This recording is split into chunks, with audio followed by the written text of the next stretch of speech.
JC here from Toy News International and MarvelousNews.com.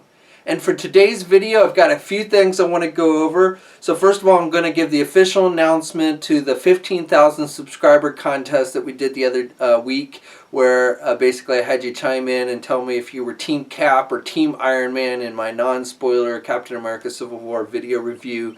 And then we chose a name and they won $100 store credit to Big Bad Toy Store. And that was my way of basically saying thanks for helping me get to 15,000 subscribers. I really appreciate it when you guys subscribe, you watch the videos, you chime in and you comment, let me know what you think and everything. So I really do appreciate that. And so this was just my way of saying thanks.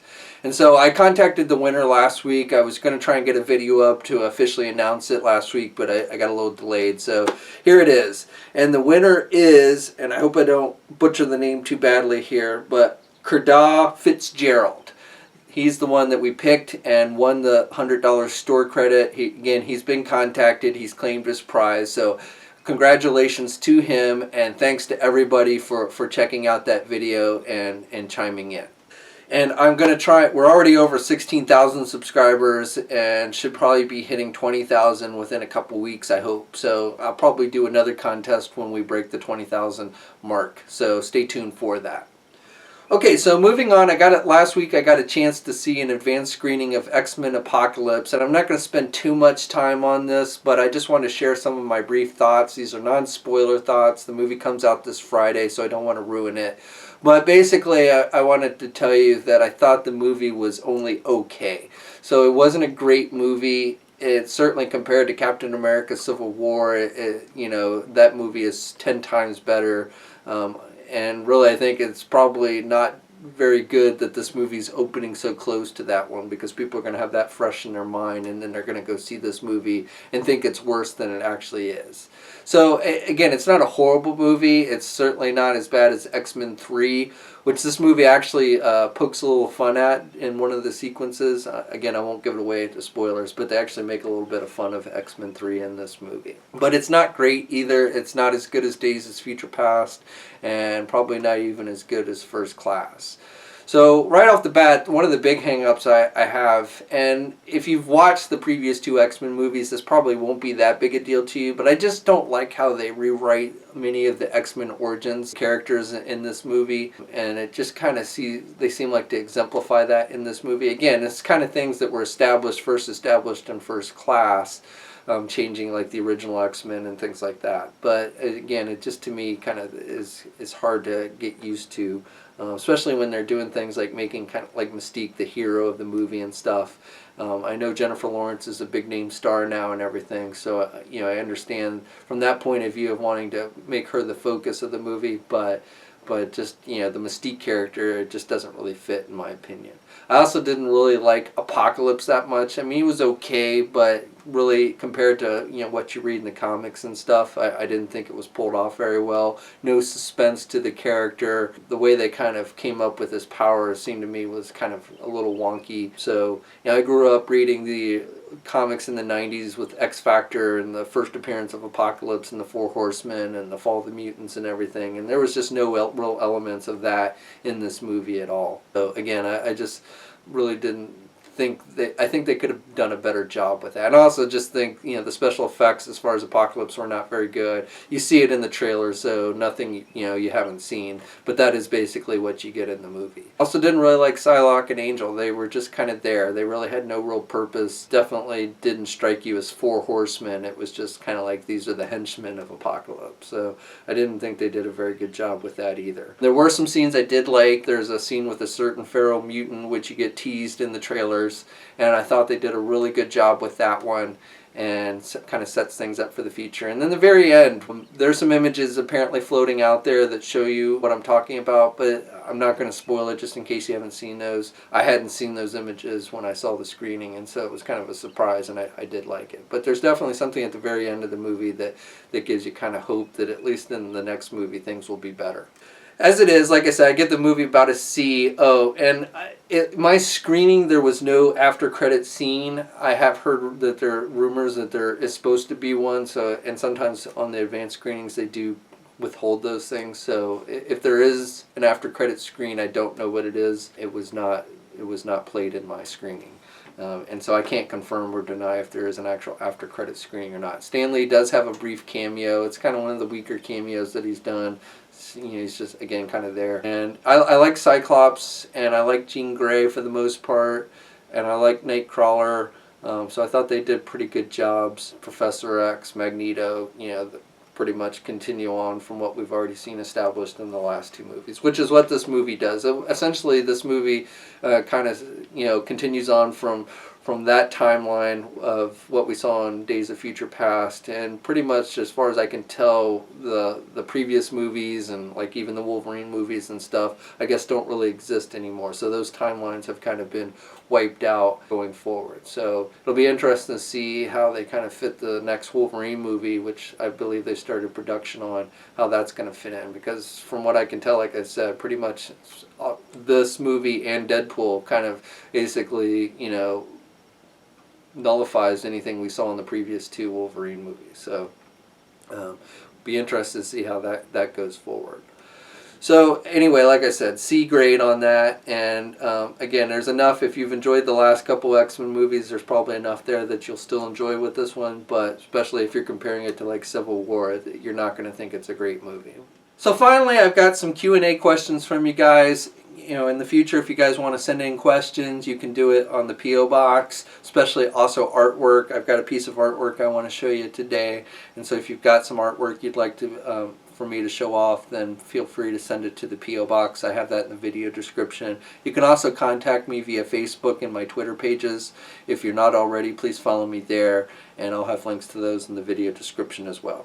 But today's first question comes from David, and this is a Facebook question, and he says, how did I get involved with Toy News International reviewing and stuff?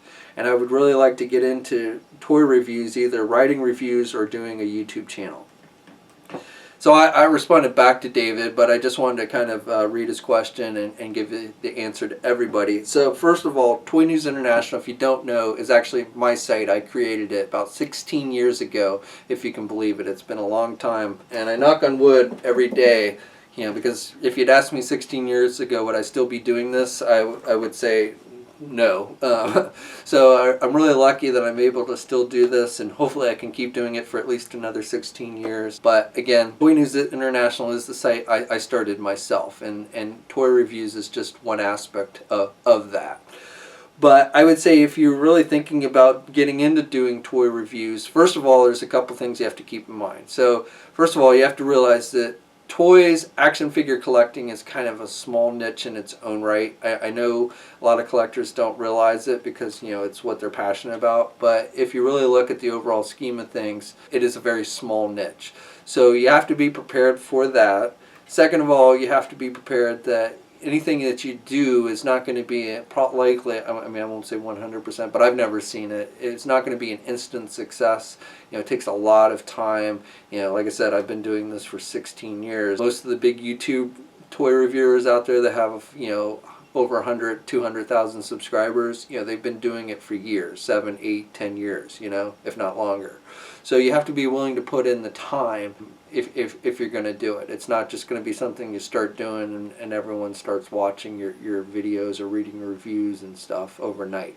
So that's the big thing. The other thing I would say is, think about why it is that you're wanting to actually do a toy review. Because, and I'm not saying this is what David's thinking, but just in general, if you're thinking, oh, well, I'm going to get lots of free toys, companies will send me free toys, or I'm going to make lots of money or something, and that's not really the case. I've been lucky enough to be able to do this as a living, but if you're looking to get rich from anything like, toy news, running a toy news website or toy reviews or anything like that, this is probably not the business for you. And toy companies, we do get occasionally, we get some stuff from them. So I'm not going to tell you never get free toys, but it's not like we're flooded with tons of free toys to review and stuff. It's it's kind of like here and there. but 90% of the stuff that I review, I buy myself, and same with the other toy reviewers that I know. Basically, it's not like you're going to get flooded with tons of free toys from toy companies. Even if you're a highly successful toy reviewer, you're still likely not going to get tons and tons of free toys. So if something along those lines is what's motivating you, then I would say probably you want to look for something else.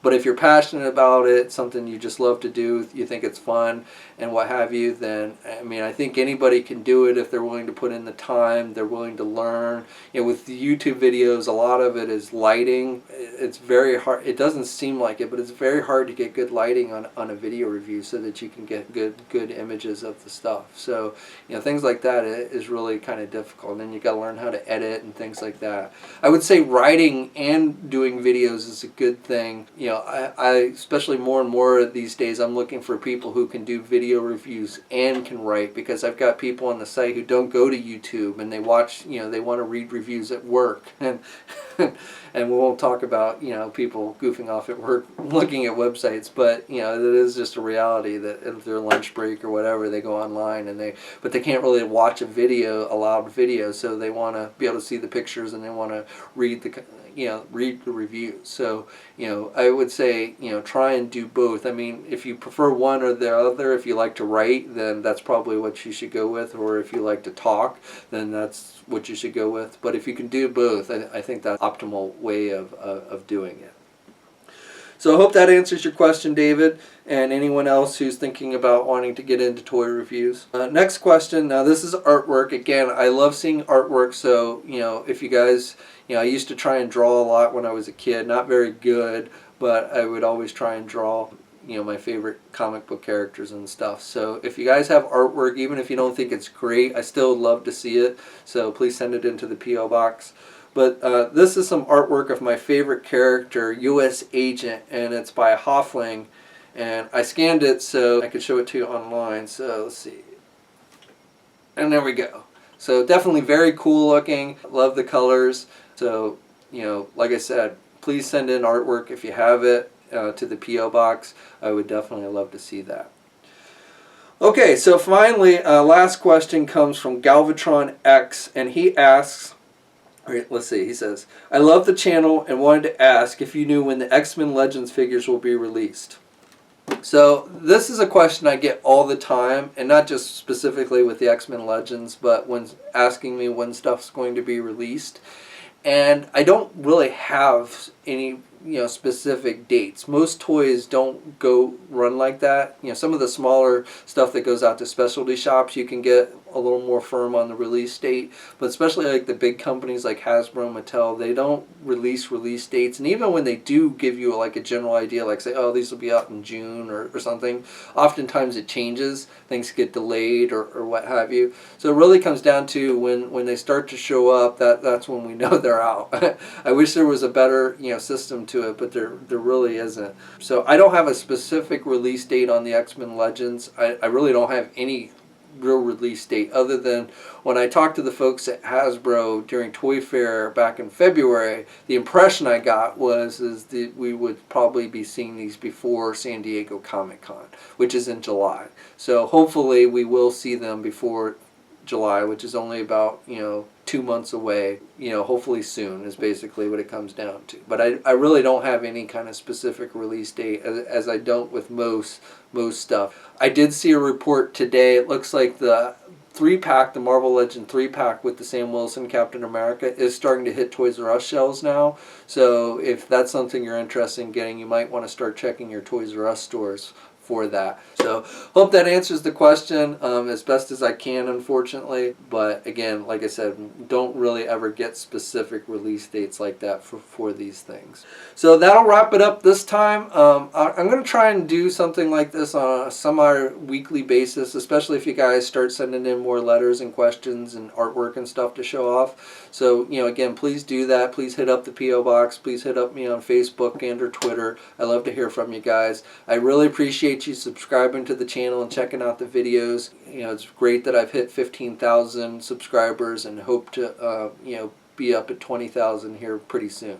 So, and again, I'll try and do another contest when we hit that 20,000 mark, just to say thanks. So until next time, I'll catch you later.